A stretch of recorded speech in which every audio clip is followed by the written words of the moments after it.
Hello everyone, good morning all and welcome to my new vlog. मी जयश्री स्वागत करते तुमचं आपल्या नवीन व्हिडिओमध्ये. तर आज डिलिव्हरीनंतरचा दुसरा दिवस होता. बच्चू आणि मावशीच्या छान गप्पा चालू होत्या. नंतर मी देखील उठली. मग आम्ही सरप्राईज झालो ते श्रीकांतच्या येण्याने. ते येणार, पण एवढ्या पहाटे येणार याची आम्हाला अजिबात आयडिया नव्हती. मग इकडे बच्चूचे पप्पा आणि बच्चूची गप्पा चालू झाल्या. मग बाळाच्या पप्पानंतर माझे पप्पा देखील आले. पप्पा लोकांचं आधी आल्यावर चालू होतं ते म्हणजे तब्येतीत सुधारणा आहे का, ट्रीटमेंट व्यवस्थित चालली आहे का, लेकीला काही त्रास तर नाही होते ना. त्यांचं देखील इथे तेच चालू होतं. तोपर्यंत मी माझा ब्रेकफास्ट केला. बाळाला देखील कोवळं उन्हात ठेवलं. नंतर मग श्रीकांत फ्रेशनअप होऊन आले. मग त्यांचं वर्क फ्रॉम हॉस्पिटल स्टार्ट झालं.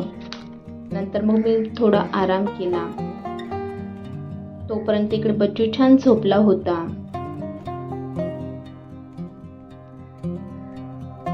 मग मेन पाहुण्यांचं आगमन झालं आणि आम्ही सरप्राईज झालो. बाळाच्या खास लोकांचं आगमन झालं. ते म्हणजे आजी, आतू, अंकल, आंटी आणि त्याचे भावंड. त्यांना पण राहवत नव्हतं बाळाला भेटण्या वाचून. त्यांना सगळ्यांना एवढी आतुरता होती बाळाला भेटण्याची.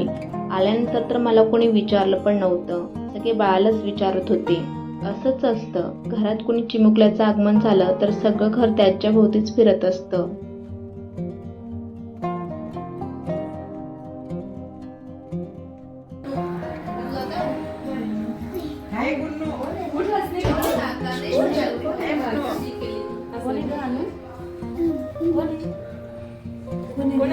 कोण आहे?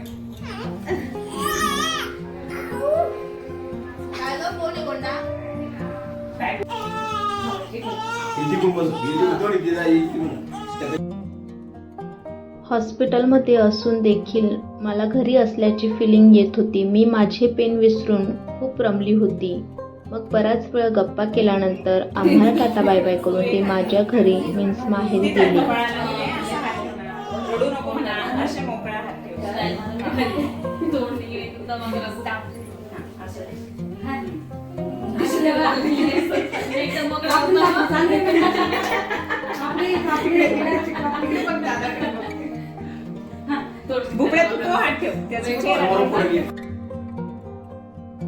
नंतर मग सगळे गेल्यावर मी थोडा आराम केला, वॉक केलं.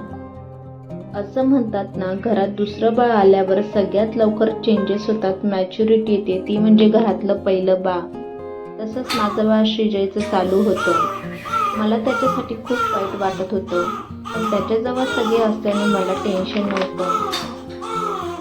2-3 दिवस आमची सेवा करणारी माझी बहीण देखील आम्हाला टाटा बाय बाय करून तिच्या घरी निघाली, कारण तिच्या स्कूलची ट्रिप जाणार होती म्हणून.